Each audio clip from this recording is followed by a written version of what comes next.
Thank you, madam, for those very kind introductory words. This topic is when to refer a patient with diabetes to a mental health professional for mental health support. And what are the scenarios in which the treating diabetologist himself should handle the emotional distress in persons with diabetes. As we all know, diabetes and mind has got a bidirectional relationship. Diabetes being a lifespan disorder, it starts, it continues, and it continues as long as you are there on the surface of the earth. So quite a lot of changes happen in your life consequent to the diagnosis of diabetes itself. You cannot go out and party just like your friends or maybe your relatives. That itself is an important restriction creeping into your life. And the necessity to do regular exercises to keep your diet within control, all these things can impair the quality of life as such, because that's a change which happens suddenly for most people. And again, the lifestyle modifications is all associated with significant amount of stress also. And we know that when stress mounts, it leads to worsening of the glycemic control as well. And there is this phenomenon called diabetes distress, which most of the clinicians are well aware of. So how to distinguish between diabetes distress from something more serious? How to manage diabetes distress? Who should manage it? And who should manage even more serious conditions related to the mental health problems in diabetes? And of course, impaired self-management is a consequence of diabetes distress, which worsens the glycemic control also. And there is this phenomenon called psychological insulin resistance, which we shall discuss. And there is fear of hypoglycemia. These are the common situations which happen in 99% of patients diagnosed with diabetes. And these are the situations which a diabetologist himself can confidently handle in most patients. Of course, we come to something more serious also. People with diabetes has got a 35 to 45% possibility to develop major depressive disorder. And this major depressive disorder superimposed on diabetes can lead to enhanced cardiovascular risk also, the details of which we shall discuss. Anxiety disorders are very common in diabetes, the commonest one being a panic disorder. Most often this panic disorder begins with an attack of hypoglycemia. And once a patient has suffered from hypoglycemia, he anticipates that this hypoglycemia can happen at any time, and despite having normal glycemic levels, he will have all the symptoms of hypoglycemia, including palpitation, sweating, tremulousness, abdominal burning, and even a feeling of impending doom. So we know that a person with diabetes who is presenting with these kind of symptoms should rush to the cardiologist for ruling out a coronary artery disease. That happens time and time again, keeps on repeating, and the same phenomenon continues for at least 1 month. We call it as a panic disorder necessitating proper intervention. Somatic symptom disorder, that is also very common in people with diabetes, because we know that in diabetes we have peripheral neuropathy and a lot of pain syndromes also. Despite not having any of the classical clinical features of peripheral neuropathy or any of the organic pain syndromes, many patients with diabetes can present with significant pain, because most of the people with diabetes experience something called somatosensory amplification. They single out one trivial bodily stimulus, which is most commonly benign, attach a catastrophic significance to it, and panic. So that is somatosensory amplification, and as a consequence of it, multiple somatic symptoms are very common in people with diabetes, especially chronic diabetes. Eating disorders, especially in youngsters with diabetes, not only type 1, even type 2 diabetes in adolescents and youngsters associated with eating disorder. The most commonly associated eating disorder being stress eating disorder or comfort eating disorder, in which you binge a lot of food material and feel guilty about it, leading to worsening of the glycemic levels. Sleep disorders are very common in diabetes. Sleep initiation difficulties, sleep maintenance difficulties, terminal insomnia, and even unrefreshing sleep. All these 4 sleep disorders are very commonly seen in diabetes people. And we know sexual disorders are also there. Erectile dysfunction is very common in uncontrolled diabetes, and even in well-controlled diabetes, when there is a little bit reduction in the erectile function, the psychogenic factors add on to make it a full-fledged erectile dysfunction. Cognitive impairment, very common in diabetic patients, especially as the lifespan progresses. And of course, the last one, which is the most devastating accompaniment of diabetes, that is substance use disorders.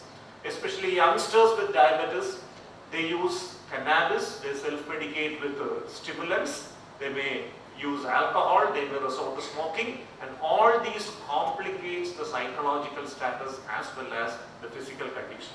So probably this list of conditions, they may need a referral to an expert, but the first group of conditions are absolutely mandatorily to be treated by the diabetologist himself. The reason I shall explain. Coming to children with diabetes, around 1/3 of them can develop depression, because the moment they are diagnosed with diabetes, there is a sea change in their lifestyle. They cannot eat chocolates, they cannot binge on ice creams, they cannot go out, and even they are prevented from going for batch tours when they want to go, because the teachers and the parents are too much apprehensive. So this phenomenon called expressed emotions is very common in type 1 diabetic patients. And the three most important aspects of expressed emotions: over concern by the parents, critical comments by the parents, and frank hostility from the part of the caretakers. All these can adversely affect the psychological status. Anxiety disorders are also very common. Eating disorders, as I've just mentioned, it's very common. Disruptive behavioral disorders are very common in adolescents with diabetes, especially type 1 diabetes. And behavioral addiction, this is one phenomenon which enhanced in prevalence over the last 3 or 4 years thanks to the COVID pandemic and the restrictions imposed on students. So we have a lot of diabetic children sitting in front of the digital devices, spending enormous amount of time engaging in online gaming and maybe eating certain food materials with very high glycemic index, thereby adversely impacting their glycemic control in turn. So how to distinguish between diabetes distress and a major depressive disorder? Diabetes distress is a condition in which there is a lot of emotional burden of living with diabetes, and this diabetes distress will adversely affect the self-management routine of the diabetic patient. It will also be associated with stress of social relationships. You are supposed to go out and mingle with people, but you cannot have the same amount of food or the same type of food which others are having, and that can create stress, whole lot of other things. And there is also stress related to the relationship between the care provider and the patient. The doctor-patient relationship itself can be impaired, and the relationship between the relative and the patient also can be impaired thanks to diabetes distress. And a lot of studies have shown that diabetes distress increases the HbA1c, LDL cholesterol, and diastolic BP. There is a 1.8-fold increased risk of mortality in people with diabetes distress and 1.7-fold increased risk of cardiovascular events in people with diabetes distress. But essentially, despite all these things, diabetes distress should be managed by the diabetologist himself. The reason is that to alleviate the emotional trauma associated with diabetes distress, you need to provide a lot of information. Reassurance has to be provided, and the reassurance should be scientifically based on the latest information and data related to diabetes and diabetes control. So who else other than the treating clinician is best equipped to manage this situation of diabetes distress? But when it progresses to a major depressive disorder, things become different. So how to identify a major depressive disorder in a person with diabetes? This is the diagnostic criteria for major depressive disorder in a normal person, a healthy person without diabetes. Here, sadness, reduced interest in previously pleasurable activities, fatigue, reduced sleep, appetite and concentration, psychomotor retardation and agitation, depressive thoughts including a feeling of hopelessness, helplessness, worthlessness and inappropriate guilt, and finally death wishes and suicidal ideas. So 5 out of these 9 for 2 weeks. That is major depressive disorder. But imagine a person with diabetes on insulin. I'm sure at least 4 out of these 9 will be present in every single patient. Fatigue, sleep disturbance, appetite disturbance, and concentration disturbance. So probably this is not a very good criteria to diagnose depression, because we may end up over-diagnosing and over-treating for depression. So here we have got the Endicott substitutive criteria. So instead of the 4 symptoms which I mentioned just now, fatigue, sleep disturbance, appetite disturbance, and concentration impairment, we need to substitute them with these 4 symptoms. Brooding or remaining immersed in thought for a long period of time, self-pity, lamenting about one's own plight, and a negative attitude. This pessimism is probably the single most important psychological factor which adversely impacts treatment adherence in all chronic medical illnesses, including Alzheimer's. The person who used to have a lot of friends and be very socially active becomes withdrawn, remains confined to his own home and probably his own room, never gives space to anyone else. There is a fearful or tearful facial expression. Once in a while we may have an opportunity to see elderly diabetic patients crying or their eyes welling up with tears, but they'll never admit that they are crying because of the result of the impact of toxic masculinity on human psyche. And a non-reactive mood. If a 60+ person is not showing any emotional response even after seeing his grandchild, 100% sure that he is going through depression. So psychological insulin resistance is a negative response to a suggestion to take insulin, because the moment the clinician suggests insulin, the patient may perceive it as a personal failure on his part to do self-management. And there is this fear of injection also, which is associated with that. The fear of hypoglycemia is also important. Hypoglycemia, just like I mentioned, it can trigger panic attacks, which can become a panic disorder.